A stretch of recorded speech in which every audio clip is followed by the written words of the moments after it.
Well, you could have brought some decent weather with you. I was the only mad one out in the rain. So, I know, crazy, eh? yeah. So what are you doing here?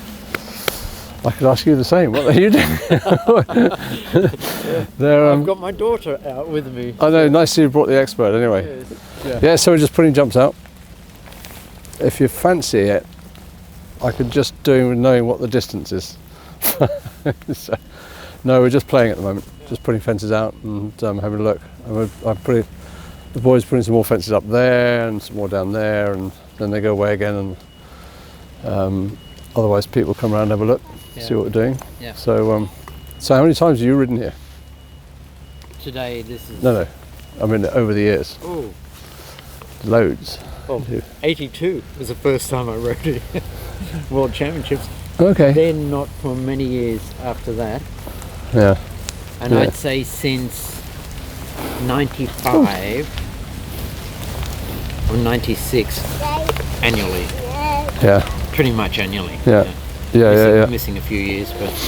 And how do you use the event for as your program, as part of your program? I mean, well, normally the event for me comes in the middle of the year, so I have this in a way as my main event to head towards, using events in the United Kingdom and also on the continent to prepare for what used to be the 4-star and now the 5-star.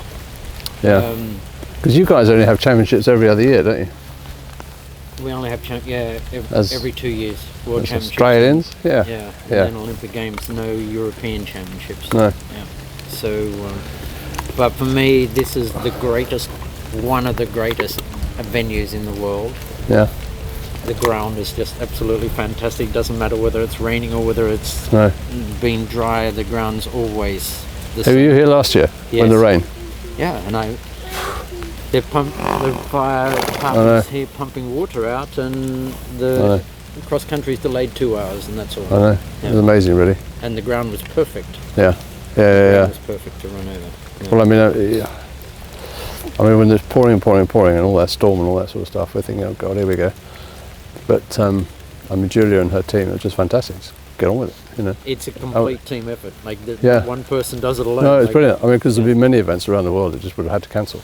Yeah. And as you say, I mean, the ground here is one of the strengths of the place. Okay, it's pretty flat in many areas, but you know, you just take it. I think what I can see here at Luhmühlen is that there's a very good community involvement, and like the fire brigade come and help when they need to. Help, like with pumping not putting out fires, but putting out different sorts of fires. Yeah. I know, it's extraordinary, isn't it? Yes. But it's kind of fun. I mean, what are the challenges for riding around here, though? Any in particular ones that are unique to Luhmühlen, or? There's the 3 water complexes. Then there's also the factor of going into the main arena and the main competition site. I always find that to be a very slow area. So when you're trying to ride to get the time, you have to be really conscious that you're going to lose time in there, but don't panic about it. But you have to find places to make the time up. After that, where you start, there's normally a good section to start in, but then you climb the hill and go through some wooded area to the next water complex, and then run down the hill into the main arena, and then back out of the main arena, and then around to this water complex. Now, I'm not sure if you're planning on keeping the same track, but there's a lot of jumping through this Mesmer pond, and that's something that you always lose time. And then if you approach it from the other side, you're coming through a wooded area, so you have to feel as if you're going faster than you actually are. And then if you're coming from this area, you've got the wooded area to follow. No, it's fun. I mean, it's sort of, from a design point of view, it's really good fun. I mean, it's interesting, it's different. I mean, it's flat, so actually keeping you guys under control pace-wise is a challenge. You know, because it's, you know, you haven't got the undulations of a Burley, but you know, it has its own personality and characteristics. So I'm not being critical about that, but it does mean that it's harder for the designer to actually control the speed and to have time being really influential, you know, across all the placings. But you know, that's and it's That's my challenge. yeah, So, but I always find it much easier to make the time at 5-star level than I do at, say, 4-star short. Because the jumps are further apart. You have to be galloping between the fences at 5-star level. well, we tried, and there is a proposal on the table to try and not count steps and ditches as jumping efforts. So, Okay. so whether that'll happen, it's something we discussed earlier in the year, this year, at a big forum. And we put a proposal to the eventing committee which they're going to think about it for the next set of rule changes after the Olympic Games, which would actually help manage speed, particularly at 5-star level. Because we look somewhere like here, sort of towards minimum distance and maximum efforts. Because otherwise, if you go towards longer distance with maximum efforts, there's yet more galloping, and so therefore more people get the time. Yes. And particularly on this ground, which will take any amount of rain and any sort of stuff. So controlling pace in a fair way is not easy. We can all slow people down, but you're twisting horses inside out, which I hate doing. I think by making it turns tighter, I think that's not good for the welfare of the horse. No. Well, we're very mindful of not just what we're doing to the horses in terms of their confidence, but what we do to them physically and mentally. Yes. And we have to be. And by spinning them, you can just break horses and it doesn't do them any good. And I agree. Like for sure, you need to have a competition that creates good jumping. But there's always such a fine line between running past things and making horses just too busy mentally. And yeah, totally. And totally. I'm totally against playing with distances, like half distances. Yeah. I think it can either be 4 or 5 strides. I think that's fine, but anything under 4 strides, I think it has to be a regular or fit into a rhythm throughout a combination. Yeah, totally. You don't mix and match. You don't mess horses up. Yeah. So it's interesting, but it's great play. I mean, the beauty of here is also, if you're a spectator, you don't have to walk a million miles to see just about everything. Yeah. It's all compact and it's good. I mean, the atmosphere here is good as well, isn't it? It's tremendous atmosphere. It's a very strong equine community around here, and especially at the water complexes. Yeah. They're normally like 15 deep around the water complexes, which pre-COVID-19 has been absolutely wonderful, and I'm sure we'll get back to that.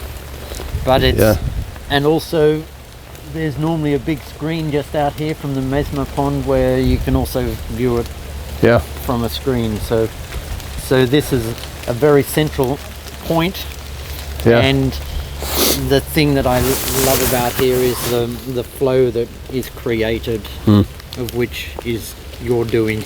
So, well, it's sort of it's got its own characteristics here as well, doesn't it? Yeah. But it's so it's good. So I mean, hopefully next year, full crowds or at least some crowds, and there'll be a competition. I mean, nightmare for organisers to plan things at the moment, as we all know. Yep. And we have to be positive and move forward. And so, but anyway, this is a planning trip. We're back here in February, and then set the fences in May time, ready for June. So all systems go. What sort of length of time do you spend in preparing? Hard to tell really, because it's not just time on site. It's a lot of thinking stuff through all the time. Yeah. Like before I came here, I got here 2 days ago. I'd already thought about it a lot. Yes. And then get here on the ground and then throw it all away because some of it doesn't work. And if you're saying earlier on, if you do one thing and then you're not happy with it, so you change it, there's a domino effect that 2 or 3 other things are going to change as a consequence of changing one thing. Yeah. And so and that's where it just takes thinking time really. People think we're mad because they'll just sort of stand there and look at a piece of grass for 20 minutes. Yeah. And what you're doing is you're just trying to imagine what the finished picture is going to look like, and it's fun. Love it. And your philosophy for what you try to build, like you start the horses off in a good rhythm, and then where do you go from there? Yeah, it was a story to it. I mean, you want horses in a rhythm, you want them confident, you want them jumping in a nice shape. So the early bits of the track, you know, gives you guys the opportunity to get your horses in the shape you want them, so they're coming off the fences rather than taking them on. And but the philosophy, regardless of the level, is get the horses and the riders into the course. I remember you said to me ages ago, even with these guys jumping this, you know, the first time they do it, it's like their first badminton. Yes. And I quote that when I give these courses, wherever, you know, around the world. And you know, some people stepping up, and there's, you know, when you go to 5-star for the first time, it's very, very different, isn't it? Yes. It's a big step up, Yeah. and you don't actually appreciate it until you've really done it. Well, that's what I found when I did it a long time ago. But then you get people get the horses in the rhythm, and you've got to be fair to the horse. You've actually got to ask. I try and find out whether the riders can ride, and whether the horses are properly prepared for the level. Because you know, the riders have that responsibility. We put things out in front of people. The horse doesn't know what's coming. And so the horse has got to be able to evaluate in a fraction of a second and make a decision based on what it sees. But you know, the story, there's a beginning, a middle and an end, and quite often the last few fences, the last 4 or 5 fences, I spend more time on those than I do the rest. Because you want to finish horses well, you've got to keep them interested, you've got to keep them jumping. And you know, when they're starting to tire. And so you've got to have a regularity of things rather than big long distances where they can get flat, and you've got to keep riders interested and respecting at the end. So, you know, inevitably the guts of the questions, or the bigger questions, are in the middle of the track. But the same principle of flow and feel, and you know, then the horses will jump well. Yep. If you start messing with horses' heads, then they lose their confidence and they don't go there. Yeah. And something like the Mesmer Pond, when you're here, there's probably no water in it some of the time. And so when you're thinking of placing the fences in there, do you step the distance, like you're obviously measuring the distance and the strides that the horse is going to take on dry ground, and how much of the water is an influence to where you position fences? Yeah, it's a good question. It depends how deep the water's going to be. You know, I like the water to be sort of 25 centimetres or so deep, and that does have a bit of an influence. It depends on the shape of the fence, the profile of the fence that you're jumping in, or whether you're running in or whether you're jumping in. If you've got a big drop, your first stride is going to be shorter, and then they'll open up again. But I always, for me, I sort of walk distances that, based on the fence, the profile of the fence, where it is, the anticipated speed of approach.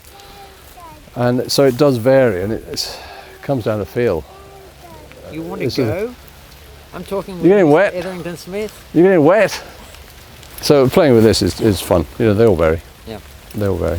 So Okay. enjoy. Thank you. My daughter wants to go, so I'm going to have to leave you. Better go. Can we go through the water again? Jump. Yeah, if you jump that. No, I'm not going to jump that. Yeah. I always get very nervous. Okay. Good to see you guys. Competition. I know. Have fun. See you later. Enjoy.